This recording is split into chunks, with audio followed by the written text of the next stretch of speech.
우리 젊은이들이 군대를 가게 되면은 그 부대마다, 각 군대의 부대마다 5분 대기조라는 게 있습니다.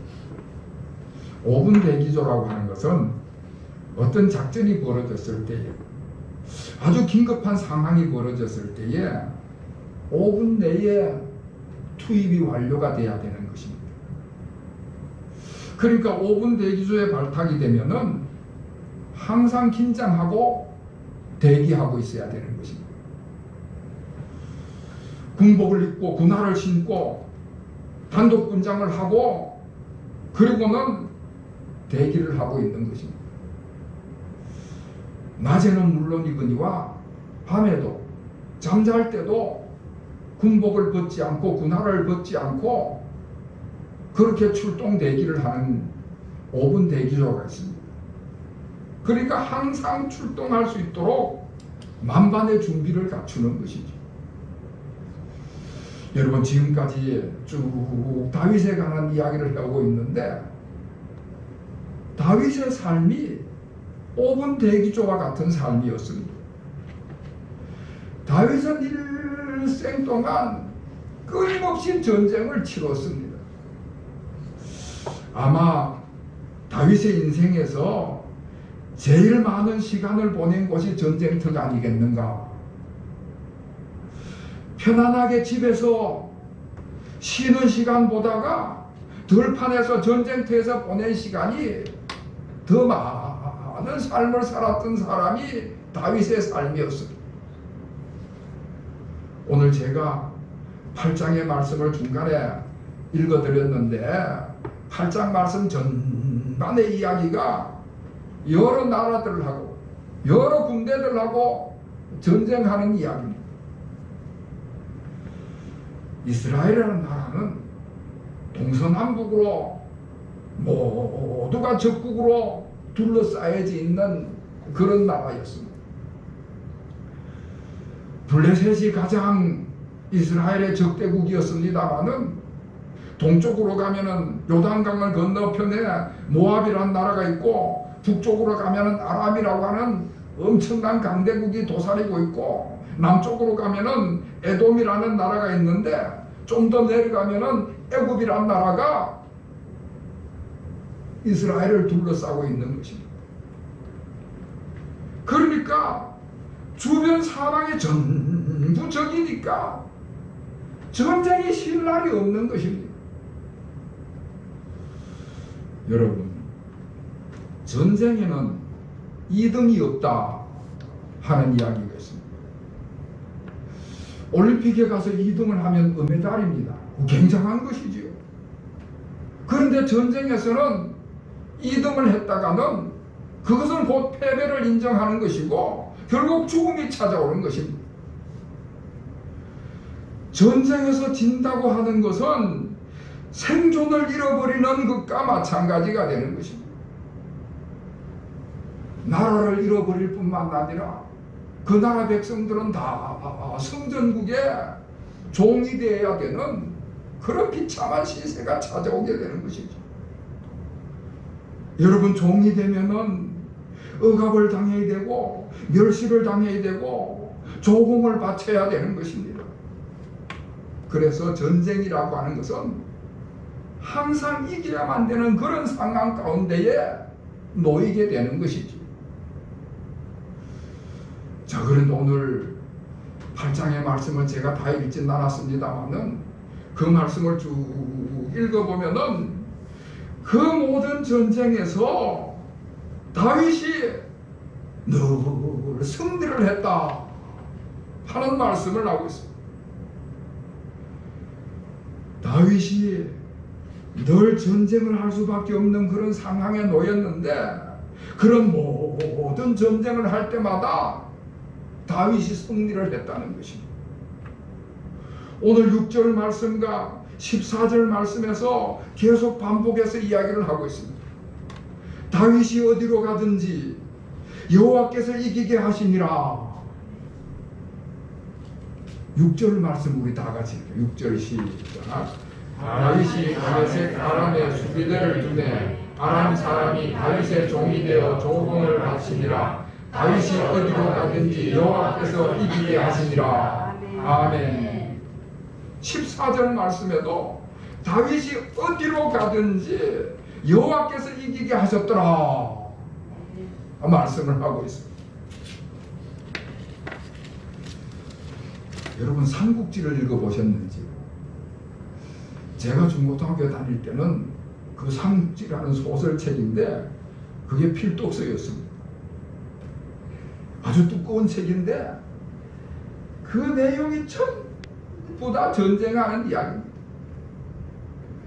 중국이라는 나라가 땅덩어리가 크다 보니까 온통 그 중국의 역사는 전쟁의 역사입니다. 춘추전국 시대를 지내오면서 숱한 전쟁을 치르게 되는데 그러다 보니까 전쟁을 하면 승리를 해야 되니까 그 승리하는 비결을 찾아서 만든 책이 또 있는데 손자병법이라는 책이 있습니다.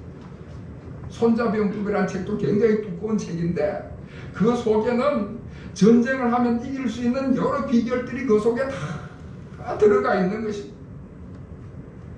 그 비결대로만 하면 승리를 한다는 것이지. 자, 그러면 다윗에게도 그런 손자병법과 같은 그런 비결이 있었느냐? 성경을 아무리 뒤져도요, 다윗이 그 수많은 전쟁에서 승리를 했는데 다윗의 승리의 비결에 대한 이야기가 나오질 않습니다. 다윗이 수많은 전쟁을 치르면서 그 모든 전쟁에 다 승리를 했는데 다윗의 그 승리의 비결에는 그런 손자병법 같은 비결이 있는 것이 아니고 아주 단순한 비결 하나가 있었습니다. 다윗이 어떻게 해서 전쟁에서 이겼는가? 그 승리의 비결은 뭔가? 오늘 성경은 분명히 말씀을 하는데 다윗의 비결은 하나님 앞에 기도했다. 할렐루야. 우리가 지난 주일에도 살펴봤습니다마는 사무엘상 30장이라든지 사무엘하 2장이나 사무엘하 5장에서 계속해서 어떤 일이 일어날 때마다 어떤 문제가 생길 때마다 다윗이 하나님께 물어가로되 하나님께 다윗이 여쭈어 이르되 크고 작은 모든 일을 다 하나님 앞에 묻고 하나님 앞에 여쭙고 하나님 앞에 기도했다. 그렇게 성경은 이야기를 하고 있습니다. 여러분, 이 전쟁이라는 것은요, 여러 가지 국가적인 문제이기 때문에 군사적인 방법이라든지 외교적인 방법을 찾아야 되고 아주 복잡한 것입니다. 그 속에는. 그런데 다윗은 그런 것을 찾기 이전에 제일 먼저 하나님부터 찾았습니다. 이런 문제에 대해서, 저런 사건에 대해서 하나님의 뜻은 무엇입니까? 하나님의 계획은 무엇입니까? 하나님, 지금 전쟁이 벌어졌는데 이 전쟁에서 승리를 해야 되는데 하나님께서 도와주셔야 승리를 할 수 있습니다. 간절히 하나님 앞에 나가서 그 모든 사정과 형편을 아뢰는 것입니다. 하나님 앞에 나가서 승리할 수 있도록 간절히 기도를 하는 것이지. 문제가 있을 때마다, 어려움이 있을 때마다 하나님 앞에 매달렸습니다. 하나님을 전적으로 신뢰하고 하나님께 전적으로 의지하고 하나님께 전적으로 순종을 했습니다. 문제 해결의 근원은 하나님께 있다. 문제 해결은 하나님만 하실 줄로 믿고 전적으로 하나님을 신뢰하고 하나님을 의지하고 하나님 앞에 기도를 했습니다. 어떤 지시와 명령을 할 때마다 하나님께서 주시는 그 지혜를 따라서 하나님이 주시는 지혜에 전적으로 순종을 했습니다. 이렇게 다윗은 그 승리의 비결을 하나님께 뒀습니다. 하나님께서 승리를 주셔야 승리하는 것이다. 그래서 하나님께 기도하는 사람이 다윗이었던 것입니다. 그래서 사무엘서, 사무엘상, 사무엘하 그 말씀을 쭉 읽어보면은 그게 계속해서 반복되는 이야기가 하나님께서 다윗과 함께 하셨다. 다윗이 그렇게 전적으로 하나님을 신뢰하고 하나님을 의지하고 하나님 앞에 매달려 기도하니까 하나님께서도 그 다윗이 마음에 들어서 늘 하나님께서 함께 하셨다 말씀을 하고 있습니다. 여러분, 우리가 섬기는 하나님이 어떤 하나님이십니까? 만왕의 왕이시고 만주의 주시다 말씀을 하고 있습니다. 만왕의 왕이라는 것은 모든 왕들을 다스리시는 왕이라는 말씀이고요, 만주의 주라고 하는 것은 모든 군대의 주인이시다 하는 말씀입니다. 그와 같은 하나님께서 다윗의 군대와 함께 하시니까 그 다윗의 군대가 어떻게 되겠습니까? 우리가 아까 오늘 교동문을 나라사랑 강목절을 앞둔 나라사랑 교동문을 교독을 했는데 거기에도 보면은 말이나 군대나 외국 군대에 의지하지 않고 만군의 주님께 의지함으로 그 만군의 주님께서 다윗의 군대와 함께 하셨다 말씀을 하고 있습니다. 그러니까 최신식 무기가 어떻다느니, 최강의 군대가 어떻다느니, 어떤 능력이 있다느니 그런 문제가 아니라 그 모든 것들을 다스리시고 그 모든 것들 위에 계시는 하나님께서 함께 하실 때 승리가 찾아온다는 말씀을 하는 것입니다.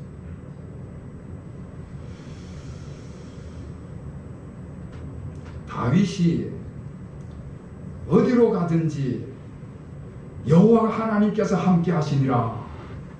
어디로 가든지. 열왕기서에 읽어보면요, 이스라엘이 산에서 전쟁을 해서 승리를 해요.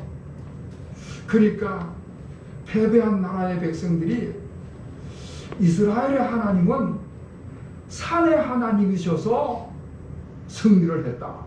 그러니까 들판으로 내려가자 해서 들판으로 내려가는데 거기서도 승리를 하는 것입니다. 다윗이 어디로 가든지 하나님께서 함께 하시니라. 할렐루야. 강한 나라와 전쟁을 하든지 약한 나라와 전쟁을 하든지 어디로 가든지 하나님께서 이기게 하신다. 항상 승리케 하신다는 말씀. 다윗이 용맹해서도 되는 것이 아니고, 다윗이 진학이 뛰어나서 된 것도 아니고, 다윗의 군대가 강해서 된 것도 아니고요, 여호와께서 다윗과 함께 하심으로 여호와께서 이기게 하셨다 말씀을 하고 있습니다. 자, 이렇게 하나님께서 다윗을 도우시고 하나님께서 승리케 하심으로 이스라엘의 평화가 찾아왔습니다. 다윗의 왕위가 견고해지고 이스라엘 나라가 다 안전하게 됐습니다. 국가 안보가 튼튼해지고 평화가 찾아왔습니다. 여호와께서 이기게 하심으로 그 나라의 평화가 찾아왔습니다. 자, 이렇게 다윗이 승리를 했는데, 그래서 그 이스라엘 나라가 든든히 세워졌는데 그럼에도 불구하고 다윗은 아주 겸손했습니다. 여러분, 주위의 나라들을 다 복종시키고 주위의 나라들이 다 무릎을 꿇고 그리고 조공을 바치고 하면은 어깨가 우쭐해지고 교만해질만 하지 않겠습니까? 그런데 다윗은요, 그럼에도 불구하고 하나님 앞에 겸손했습니다. 이렇게 승리한 것이 자기의 공적이라고 생각을 하지 않았습니다. 이렇게 성공한 것이 자신의 업적이라고 생각을 하지 않았습니다. 이것이 내 승리고 내 지혜가 아니라 하나님께서 보호하시고 하나님께서 도우심으로 승리한 것이다. 그렇게 하나님을 인정하고 철저하게 하나님 앞에 겸손했습니다. 여러분, 서울 강화문에 가면은 세종대왕 동상도 있고 이순신 장군의 동상도 있고 그렇습니다. 저 유럽 같은 나라를 여행을 해봐도요, 그 나라의 중심되는 도시에 중앙광장에 가면 어김없이 동상이 있습니다. 건국의 아버지 뭐 그래가지고 동상들이 대부분 말을 타고 칼을 들고 있는 그런 동상들이.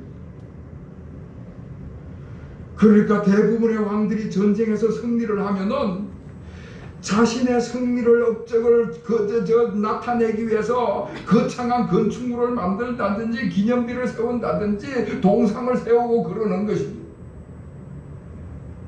내가 이겼다는 것이죠. 내가 승리했다는 것입니다. 내가 승리하고 내가 이겼다고 거창한 개선문을 만들고요, 거창한 기념물을 만들고 그렇게 하는 것입니다. 북한에 가면은 마을마다 도시마다 김일성 동상이다 그렇게 세워져 있지 않습니까? 제가 그 전에 중국 여행을 가서 저 단둥이라는 곳에서 그 건너편 신의주를 바라보는데 밤중에 불빛이 보여요. 관광 가이드가 이야기를 하는데 그 불빛이 다 김일성 동상 있는 자리랍니다. 그러니까 북한의 전력난이 전기가 공급되지 않아서 밤이 되면 캄캄한데 그 불빛이 있는 곳은 김일성 동상에만 불빛을 비춘다는 겁니다. 그러니까 세상의 모든 왕들이 자기를 자랑하고 자기를 가시하고 자기의 업적을 내세우는 것이죠. 그런데 다윗은 하나님의 은혜라는 것을 인정하고 하나님의 은혜에 감사해서 모든 것을 하나님 앞에 내놓았습니다. 전쟁터에서 많은 전리품을 얻고 여러 나라들이 선물을 보내오고 많은 부를 얻게 됐는데 그 모든 것들을 자기 영광을 위해서 자신의 화려한 삶을 위해서 사용한 것이 아니고 다 하나님 앞에 내놓았습니다. 나중에 그 아들 솔로몬이 성전 건축을 하는데 다윗이 얼마나 많은 것을 모아놨는지 솔로몬이 아무런 걱정 없이 성전을 건축할 수가 있었던 것입니다. 이렇게 다윗은 하나님의 은혜라고 인정했기 때문에 하나님의 은혜에 감사했기 때문에 모든 영광을 하나님 앞에 돌릴 수가 있었던 것입니다. 이제 화요일이 되면 8월 15일이 우리나라가 강복을 맞이한 지 강복 78주년이 됩니다. 우리나라 역사도 돌이켜보면요, 숱한 전쟁을 치른 온갖 외적의 침입을 받은 그런 전쟁의 역사를 가지고 있습니다. 특히 중국으로부터 많은 침략을 받게 되는데, 중국은 땅덩어리가 크다 보니까 왕조가 수시로 바꿔요. 당나라가 있고 송나라가 있고 명나라가 있고 청나라가 있고, 그런 왕조가 바뀔 때마다 쳐들어와서 꼼짝없이 우리나라가 당하지. 몽골이라고 원나라가 세워져서 징기스칸이 결국 우리나라를 정복해서 지배를 하던 그런 시절이 있었습니다. 지금도 우리가 마음을 놓을 수 없는 게요, 중국은 중화사상이라는 걸 가지고 있어요. 중화사상이라고 하는 것은 중국이 세상의 중심이다. 그러니까 중국 주변의 다른 모든 나라들은 다 중국 정부의 지방 도시밖에 되지, 지방 나라밖에 되질 않는 것입니다. 그러다 보니까 모든 것을 힘으로 해결하려고 하고 자기들의 이익을 가지고 억누르려고 하는 것이죠. 그래서 지금도 중국 주변 국가들은 다 분열과 갈등을, 분쟁과 갈등을 갖고 있습니다. 우리나라뿐만 아니라 일본하고도 갈등을 겪고 있고요. 베트남이라든지 필리핀이라든지 티벳이라든지 신장 위구르 지역까지 다 분쟁을 조성하고 있습니다. 우리나라가 또 일본이란 나라로부터도 많은 침략을 받지 않았습니까? 외구들이 침략을 해 들어오질 않나. 임진왜란 같은 전국적인 전쟁으로 침략을 받은 적이 있고, 종래에는 36년 동안 우리가 일제강점기를 겪어야 되는 그런 수고를 겪었습니다. 그러면서 온갖 수탈을 당하고 그랬지요. 러시아가 우리를 직접 침략하지는 않았지만은 러시아로부터도 우리가 간접적인 침략은 엄청 많이 당했습니다. 그리고 우리나라가 세계 유일의 분단 국가입니다. 북한이 언제 어떤 일을 저지를지 모르는 그런 상황 가운데 우리가 놓여 있습니다. 자, 여러분, 이와 같이 우리나라 국내외 정세가 불안하기 그지없는 상황인데, 객관적으로 볼 때, 상식적으로 생각할 때도 세계 모든 시선이 우리나라를 주목하고 있을 때에 불안하기가 그지없는데, 지금 우리가 이렇게 평화롭고 번영한 시대를 누리고 있는 것입니다. 이것저것 따져보면은 그럴 수 없는 상황인데, 이렇게 평화롭고 번영한 시대를 우리가 누리고 있는 것입니다. 우리나라 역사를 5,000년 역사다, 그렇게 이야기를 하는데, 그리고 5,000년 역사라고 칩시다. 그랬을 때 그 5,000년 역사 속에 지금같이 우리나라가 번영하고 평화롭고 이렇게 자유한 국가가 언제 있었냐는 것이죠. 언제 있었냐는 거죠. 지난날 우리 역사를 되돌아보면요, 우상 숭배가 만연한 그런 나라였습니다. 그러던 나라가 이렇게 평화롭고 번영한 국가가 될 수 있었던 것은 전적으로 하나님의 은혜라고 밖에는 설명이 안 되는 것입니다. 무슨 소린가 하면은, 우리나라가 이렇게 평화롭고 번영한 나라가 된 것은 우리나라에 기독교가 들어온 이후에 일어난 일이라는 사실입니다. 기독교가 우리나라에 들어오기 전에는 이런 평화로운 번영을 이룬 적이 없는 나라였습니다. 기독교가 우리나라에 들어와서 자유민주주의 국가로 성장해가는 그 모든 가정의 밑바탕에 기독교가 뿌려놓은 씨앗이 그 속에 숨겨져 있는 것이죠. 경제 성장을 이루고 부강한 나라로 설 수 있게 된 것은 다 기독교가 우리나라에 들어온 이후에 벌어진 일들입니다.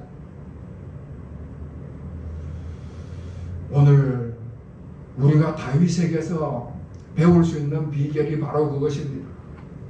다윗은 무슨 일이 일어나든지 어떤 문제 앞에서도 가장 먼저 그 모든 것을 가지고 하나님 앞에 나갔다. 크고 작은 모든 일에 하나님 앞에 매달려 기도했다. 전적으로 하나님을 신뢰하고 전적으로 하나님을 의지하며 하나님 앞에 기도를 한 것입니다. 기도할 때 하나님께서 함께 하시고 기도할 때마다 하나님께서 승리하게 하시는, 이기게 하시는 놀라운 은혜를 베풀어 주신 줄로 믿습니다. 여러분, 우리도 나라를 사랑한다면 나라를 사랑하는 마음을 가지고 나라를 위해서 기도하는 우리 그리스도인이 되어야 할 것입니다. 우리 성대 기독교인들이 그렇게 헌신하고 희생하면서 나라를 위해서 기도하고 기독교 교육과 문화를 위해서 애쓰고 수고한 결과가 오늘 우리가 누리고 있듯이 우리도 이 나라를 위해서 기도하고 사랑하는 마음으로 기도할 때에 이 나라가 번영하고 우리 하나님이 다스리시는 아름다운 나라가 될 줄로 믿습니다. 하나님 아버지, 이 나라를 기독교 정신 위에 든든히 세워주시옵소서. 자유민주주의 국가가 기초가 되는 이 나라가 되게 하여 주시옵소서. 우리가 기도할 때에 우리의 기도를 하나님이 들으실 줄로 믿습니다. 이와 같은 은혜가 이 나라와 우리 모든 사회와 가정에 임하시기를 다시 한번 주님의 이름으로 축원합니다. 기도하겠습니다. 하나님 아버지, 이 험악한 세상, 생존이 불투명한 항정교 속에서도 여기까지 저희들을 인도하심을 감사드립니다. 저희들이 여기까지 이룰 수 있음은 전적인 하나님의 은혜요, 하나님의 도우심을 믿고 다시 감사를 드립니다. 앞으로 남은 생을 살아갈 때에도 하나님을 전적으로 신뢰하고 의지하면서 하나님 앞에 매달려 기도하는 우리 모든 교우들의 삶이 되게 하여 주시옵소서. 기도할 때에 하나님께서 우리와 함께 하실 줄로 믿습니다. 기도할 때에 하나님께서 이 나라를 지키시고 이 나라에게 번영의 축복을 주실 줄로 믿습니다. 평화롭고 아름다운 가정이 되게 하시고 안정되고 화목한 교회가 되게 하시고 견고하고 번영한 이 나라로 세워 주시옵소서. 예수 그리스도의 이름으로 간절히 기도하옵나이다. 아멘.